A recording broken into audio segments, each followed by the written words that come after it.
Lúcifer, ele era ou não era o ministro de música no céu? Como eu não quero me meter nessa confusão... Então acabou a live, você não quer se meter? Eu vou jogar esse assunto aqui pro meu amigo Leclerc, que está aqui comigo. Prazer mais uma vez ter você aqui. Meu, você só me traz para confusão. Vou lançar esse problema aí no seu colo e você explica pra mas gente. você como músico, você já está nessa estrada de música há quantos anos? Olha... Uns 20 anos? Mais, quase 30. Então, 30, quantas vezes você já ouviu essa história aí? Muitas vezes as pessoas... É engraçado isso porque já ouvi muitas pessoas comentando que pelo fato de Lúcifer ser o líder da música no céu, é o motivo pelo qual ele ataca muitos músicos, ministério de louvor. Não gosta da música? Não gosta da música, tem esse problemada toda, porque músico é assim, porque ele era o líder, então tem essa coisa da rebelião, e o músico não gosta de ler a palavra, então tem todo esse ataque, essas setas, né, que as setas malignas e tudo mais. Então a gente ouve muito isso, até hoje, né? A gente ouve bastante isso, e é um assunto que é polêmico, é um assunto que as pessoas citam muito o texto de Ezequiel para fundamentar essa afirmação, né? Então, assim, realmente eu tenho certeza que tem muita gente que está assistindo a gente, tem dúvida nesse assunto, tem gente que está assistindo a gente que quer saber um pouco sobre o nosso posicionamento. Se vai largar Jesus ou não agora, né? Ou se vai largar a música, né, cara? Então... E música sempre deu problema na igreja, né? Quando eu era garoto, não tinha percussão na igreja, porque o pessoal dizia que qualquer instrumento de percussão, atabaque, tambor, era tudo de Satanás. Nossa! Não podia ter percussão. Porque fazia essa associação com o candomblé, com essas coisas? Isso, com as religiões afro, exatamente. Olha só, né? De onde os caras tiram isso? A gente podia fazer várias perguntas, né? Onde está escrito na Bíblia que é a nossa única regra de fé? Nós somos cristãos. Esse canal aqui é um canal de cristãos evangélicos protestantes. Nós não temos outra fonte de inspiração. Não temos outra regra de fé. Certo. Só temos essa. Então a primeira pergunta que a gente deveria fazer é: onde está escrito na Bíblia que o diabo era músico? Onde está escrito isso? E o que é mais interessante, Ângelo, é que isso não está escrito em lugar nenhum, mas todo mundo acredita. As pessoas se baseiam muito nesse texto de Ezequiel. Qual capítulo? Ezequiel, capítulo...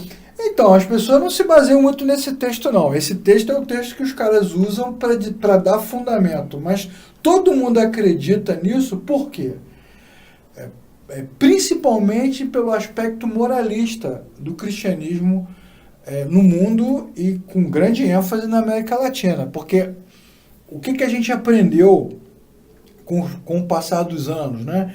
Isso tem influência religiosa da Igreja Católica, isso tem influência do conservadorismo, isso tem influência de um monte de coisa. Mas isso é uma coisa atual, não? Não, é atual também, né? A gente aprendeu o que, por exemplo, quando eu era criança, você não podia rir na igreja, não podia ser eufórico, alegre. Né? A santidade, ela estava associada, a piedade também estava associada a você ser um cara sério, né, focado, centrado. Tem até um hino da harpa, você que é um grande executor e cantor da harpa cristã, que diz o quê? Passarinhos, belas flores, não vão me distrair. Você vê, o cara, quando escreve a música, ele vai dizer o seguinte, que a beleza, a arte, a cultura, isso tudo tira o crente do foco. Então a igreja sempre teve, quando eu falo igreja, obviamente eu falo da instituição, ela sempre tem dificuldade de lidar com a cultura. E música é cultura. Então música sempre foi um problema. Música, instrumento, né? Da igreja onde eu era, quando eu era garoto também, tinha um órgão lá que você não podia mexer no órgão. Se você quisesse trocar o órgão de lugar, você tinha que mexer 1 centímetro por domingo, para ninguém perceber que ele estava... Não podia ter instrumento. Enfim, sempre houve uma crise, né, entre a religião e a cultura. Você já deve ter ouvido também falar de crentes que um cristão de verdade não pode fazer teatro, que um cristão de verdade, né, não deveria se envolver com cinema. Né? Essa coisa da cultura, então sempre teve a igreja sempre teve uma barreira com isso. Sempre teve uma barreira. Por quê? Porque tem um estigma aí, né, tem uma certa marca sobre a cultura relacionada a questões morais, né, a prostituição, o vício, né, a questão da sexualidade. Então os crentes acham o quê? Que se você se envolver com a cultura, se você se jogar na vida, né, se você se soltar, se alegrar, você vai se descontrolar.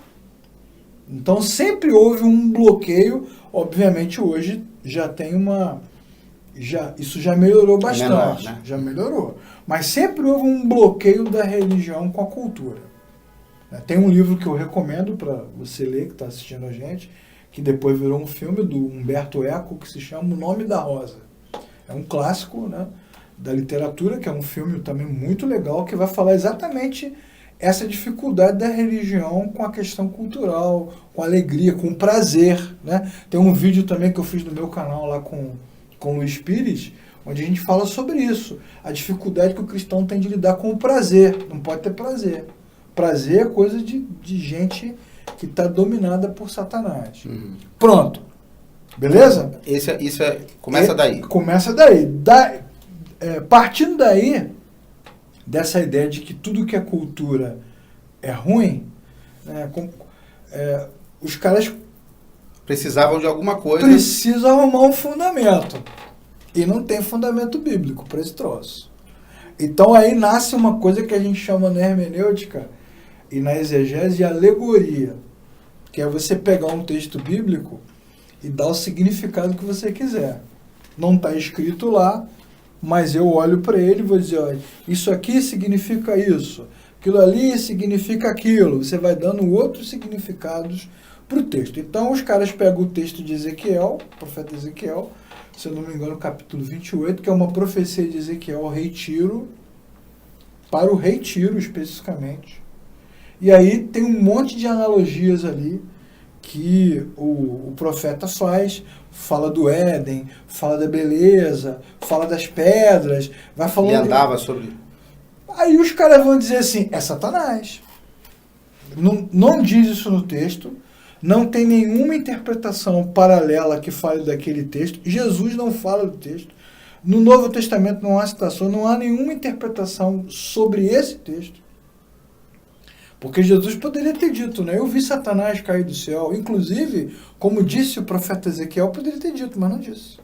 Jesus falou de Noé, falou de Jonas. Então, Leclerc, mas de onde vem esse eco todo? De onde as pessoas...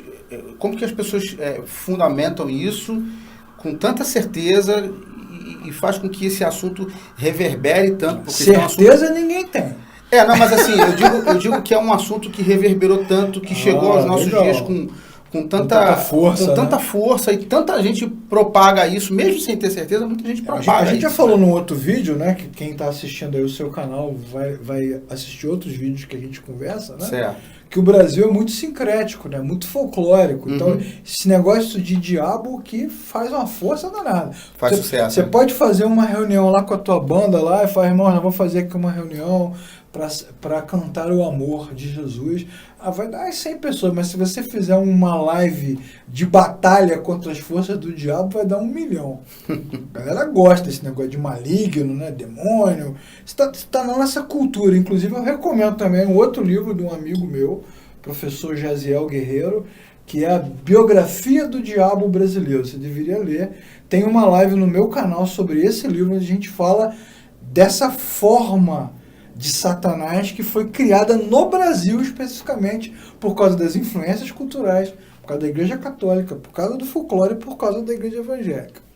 Mas vamos ler o texto de Ezequiel. Antes de você ler, então essa coisa folclórica do Brasil faz com que esse tipo de assunto, porque tem outros, não é só esse, mas esse tipo de assunto ganhe força aqui. Com certeza. Olha, se você... Mas esse assunto ele não é exclusivo do nosso país. Esse assunto está em todo lugar. Certo. Mas entre nós, ele tem muita força. Vou te dar outro exemplo, Ângelo. Muito, muito simples, né? Vamos supor que um amigo nosso, um irmão nosso, está na cozinha de noite, aí ele coloca a mão num copo e o copo quebra.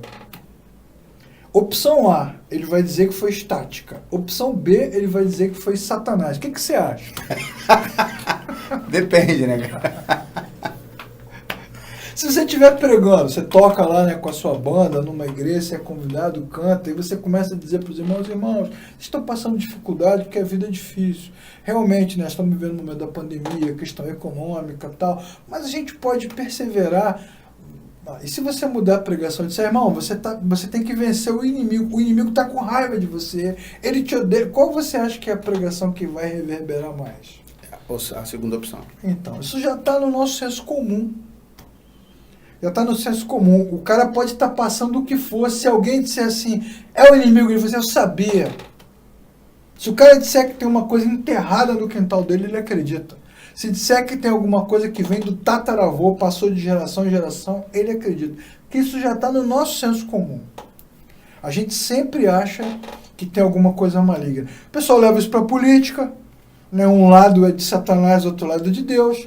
Leva isso para a profissão. Leva isso para qualquer coisa. A gente sabe disso. A gente sabe disso, né?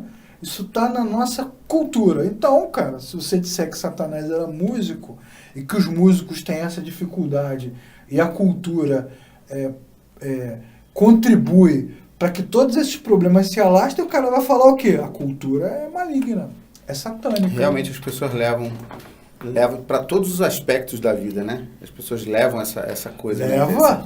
Do bem. Não é? E do o cara mal. sai orando no engarrafamento, né? Ah, Satanás, você não quer que eu chegue no horário, mas está repreendido. Leva-se pro esporte, né? Pro esporte? Eu, por exemplo, acho que no céu só vai ter flamenguista. Cara. Então, eu acho que você não herege. Mas vai lá. Então, eu acho que o texto que a maioria usa, né, é o texto de Ezequiel, capítulo 28, né? Vou ler alguns pedacinhos, né? Não vou ler o texto todo, né? Filho do homem, transmita ao príncipe de Tiro esta mensagem do Senhor soberano, tá vendo? Transmita ao príncipe de Tiro. Se a Bíblia estivesse falando de Satanás, você teria outro texto que explicaria esse texto. Como está escrito no profeta tal. Por exemplo, te dar um exemplo bíblico, né? Nós sabemos que a serpente no Éden é Satanás porque a Bíblia diz. Satanás, a velha serpente. Tem um outro texto bíblico que vai nos dar esta revelação. Se não tivesse essa revelação, eu não poderia chegar a essa conclusão sozinho. Eu ia ficar na dúvida.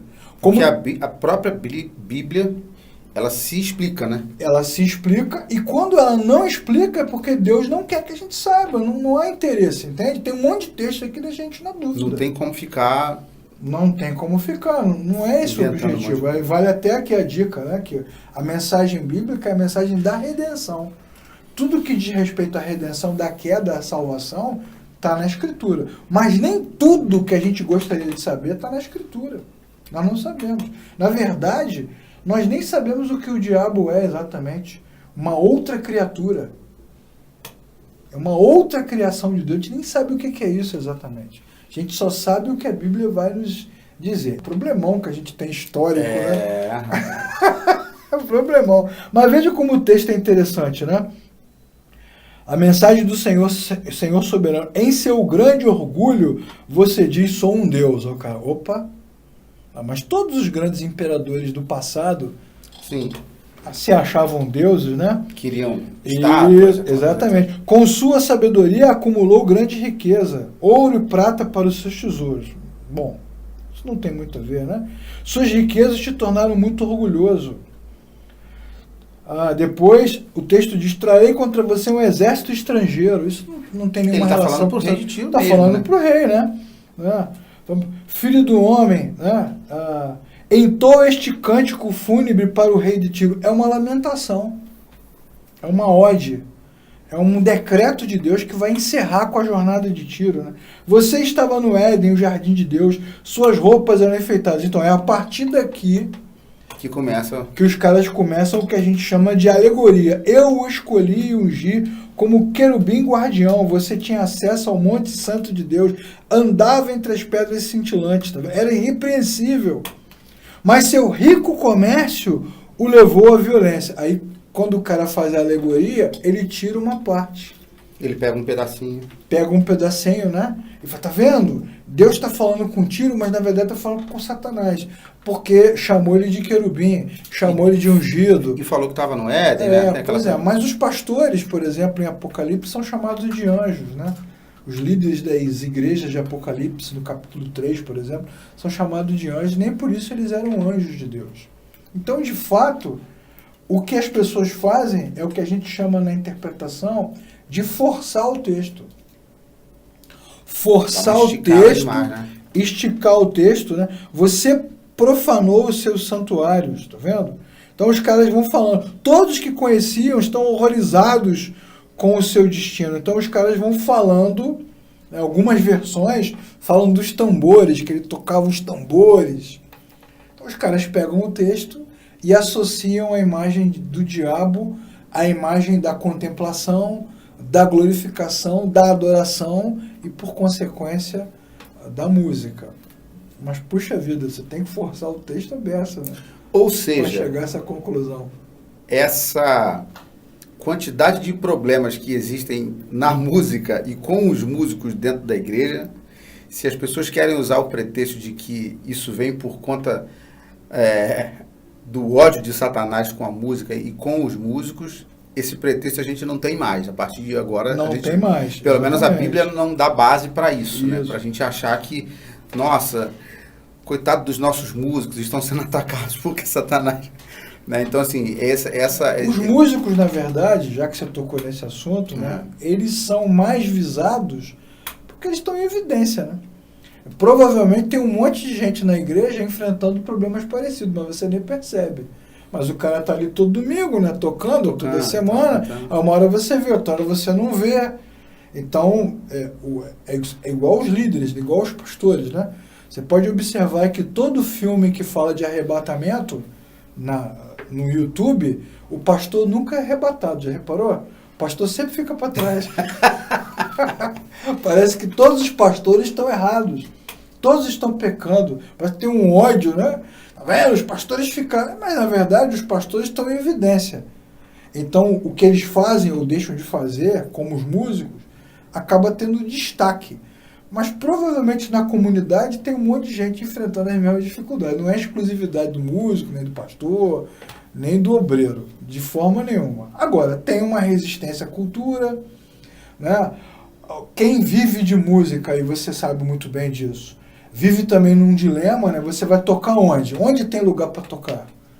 Tem um monte de escritório para você trabalhar com Excel, mas tem um monte de banda para você tocar, né? Então o cara geralmente vai tocar numa casa de espetáculo, né? Ou num restaurante, num bar. Então tudo isso tem um cunho moral, né? Associado ao pecado, é associado a um comportamento duvidoso. Então o músico fica muito marcado o tempo todo, muito marcado. E aí, vamos arrumar uma explicação para isso. Qual é a explicação? Satanás era músico, e agora então ele odeia os músicos, ele odeia a adoração. E aí, a partir disso, Ângelo, cria-se um monte de teologias, né, cara? Sim. Que o louvor quebra maldições, né? Que o louvor santifica, que o louvor quebra barreiras, que o louvor quebra grilhões, que o louvor, até louvor profético, né? Criar louvor extravagante, louvor isso, louvor aquilo. Então, ao mesmo tempo que essa coisa de Satanás na música é um preconceito com a cultura, também é um motivo de vaidade para os músicos, para os ministros de louvor, que começam a atribuir a esse tipo de trabalho um nível, né, de espiritual mais elevado, né? Por que nós somos atacados? Porque o louvor move barreiras, faz isso, faz a atmosfera da adoração, como se aquele momento, aí você também sabe, né, com a sua experiência, fosse mais importante. Quantas igrejas aí tem 1h30 de louvor e 20 minutos de pregação? Isso é um problema, porque traz para nós... de pregação. Pois é, traz para nós músicos, aliás, nós mesmo nós trazemos isso de certa forma, né? Verdade. Uma responsabilidade, um poder que não é nosso, né? Eu não posso achar que eu, com o meu saxofone, por melhor que eu toque, eu não posso achar que a ação de tocar ou de cantar, e a gente às vezes confunde as coisas, né? Acha que, não, fulano tem uma unção, e a gente acaba trazendo para as nossas vidas um poder sobrenatural que, nossa, quem sou eu? Se eu não atribuir isso ao Espírito Santo de Deus, tudo que acontece no culto é obra dele, ele é o centro de tudo, eu acabo achando que eu, por ser a desavença de Satanás nesse sentido, eu acabo achando que ele me ataca, mas também porque ele sabe que quando eu pego o meu saxofone que vai acontecer. A Shekinah desce. Exatamente. Então, eu acho... Shekinah, por acaso, né, é uma palavra que também não tem na Bíblia. Não tem, exatamente. Então, também foi colocado entre nós e todo mundo aceita com tranquilidade. Quando você fala de vaidade, eu vejo nesse sentido mesmo. Verdade. Né? Que a gente acaba achando que não, nós somos realmente por isso que tem um ataque da adoração, então por isso que tem esse... É muito perigoso isso, né? Muito perigoso e muito confuso, né? Porque, assim, quantos movimentos religiosos são feitos com relação à música, como se ela realmente tivesse uma participação assim decisiva na relação com o Criador. Eu até quero aproveitar a sua fala para explicar uma outra coisa importante, né? A nossa maneira de cultuar a Deus, de servir a Deus, é diferente, ela não é como era na antiguidade. Por que os caras ofereciam sacrifício? E sacrifício também não tem a ver com a lei de Moisés, né? Abel ofereceu sacrifício, Abraão... Então, pois é. Por que os caras ofereciam sacrifício? Isso não tem a ver com a lei, nem tem a ver com os hebreus. Isso tem a ver com a humanidade. Desde o início, os sacrifícios eram oferecidos porque já havia um senso civilizatório de que há uma divindade, ela está irada com a criatura e o sacrifício, de uma certa forma, é para aplacar a ira daquela divindade. Então eu vou trazer aqui uma oferta. Né? Em várias comunidades. Em várias civilizações. Vou trazer aqui uma oferta, vou trazer um presente, que pode ser da agricultura, pode ser um animal, pode ser um ser vivo. Eu vou trazer aqui, vou oferecer, a divindade vai receber e quando ela receber, ela vai me aceitar. Não vai me matar, vai me abençoar. Então os egípcios jogavam coisas do rio Nilo, né? Então, naquele filme lá famoso, no clássico do cinema de ficção científica, a mulher é oferecida para o King Kong não matar a tribo lá. Então, isso tem a ver com as civilizações. É uma coisa pagã, né? Uma invocação. Né? Nós estamos aqui, né? Receba o nosso sacrifício para que você... Isso não existe entre nós. A nossa relação com Deus não é essa. Deus não está irado com os cristãos. A Bíblia diz em Romanos, capítulo 5, versículo 1, que nós temos paz com Deus. Temos paz com Deus. A Bíblia também diz no livro de Hebreus que nós podemos entrar na presença de Deus com confiança, né? Com o coração em inteireza de fé. Nós não temos mais uma barreira. O véu se rasgou de alto a baixo. Nós não precisamos provar mais nada para Deus. Não. Nós estamos diante de Deus em nome de Jesus, por causa do poder de Jesus, por causa da graça. Ele nos recebe graciosamente, mesmo que a gente não mereça. Então não tem mais essa relação de invocação.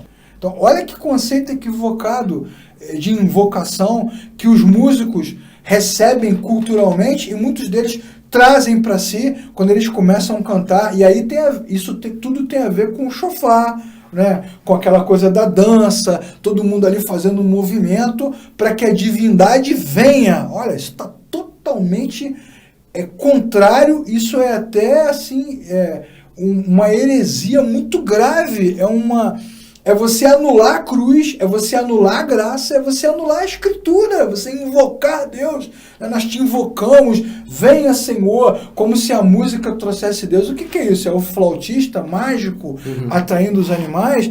Aí os caras usam o texto, receba a nossa adoração como aroma suave. O versículo bíblico que fala do aroma suave, que isso, cara? Aquilo é uma ilustração do processo, mas a Bíblia também vai dizer, né, que o nosso sacrifício agora para Deus é o fruto dos lábios que confessa o seu nome. Não tem mais essa relação invocativa.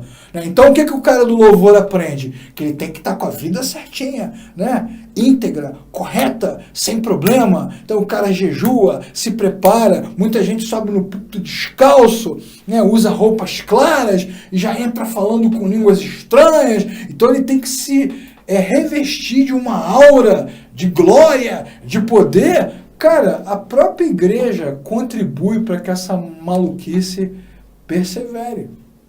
tem um ensinamento aí sendo dado.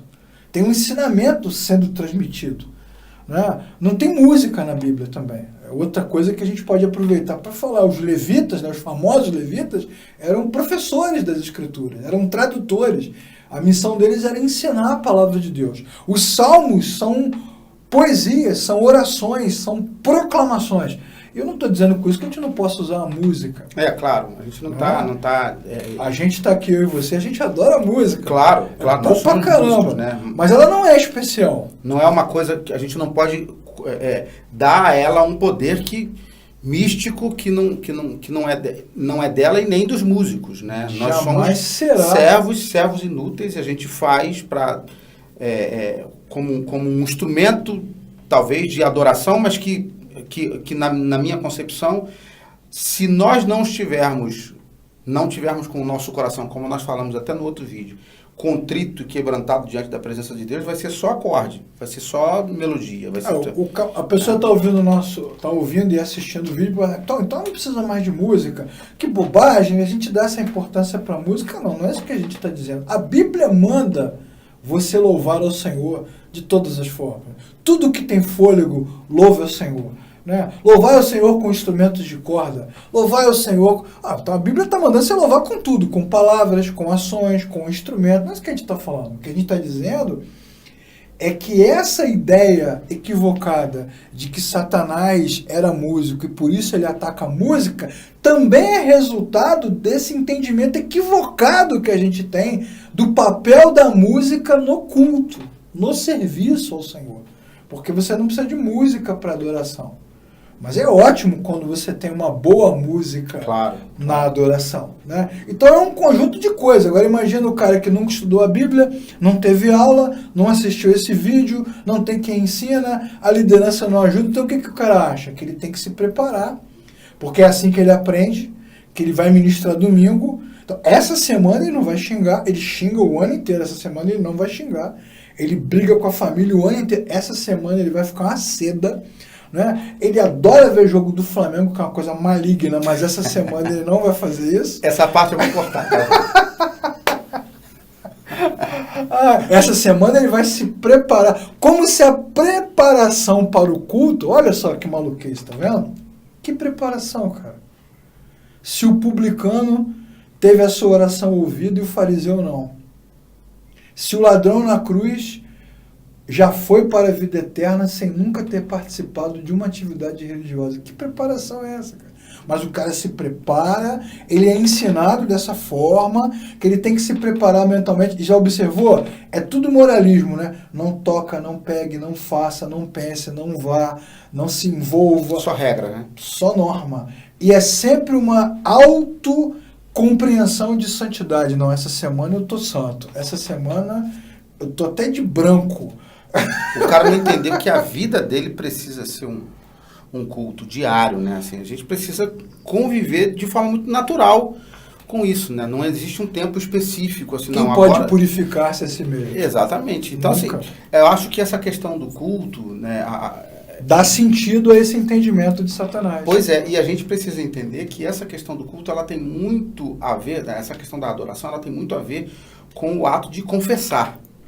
Você está no culto para confessar aquilo que nós somos, aquilo que Deus é, e a nossa adoração, a própria Bíblia diz que ela é fruto dos lábios que confessam. Isso. Então, o nosso papel está no confessar. O que é o confessar? Pois é.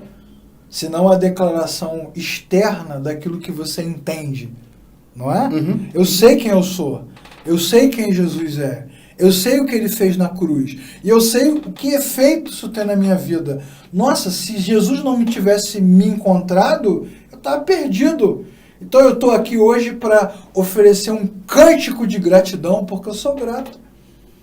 Aí você confessa. Aí você canta, aí você toca, aí você faz. E qual é a ação de Satanás nisso? Nenhuma. Porque a Bíblia também vai dizer que aquele que está em Cristo, o maligno não lhe toca. Então como que Satanás toca no músico, se o maligno não toca naquele que está em Cristo? Então, o Ângelo, como você pode ver, cara, é uma salada que envolve cultura, né, que envolve religiosidade, Mas principalmente, né, o principal tempero dessa salada é a total falta de compreensão das escrituras, que dá a algumas coisas um olhar místico que elas não têm.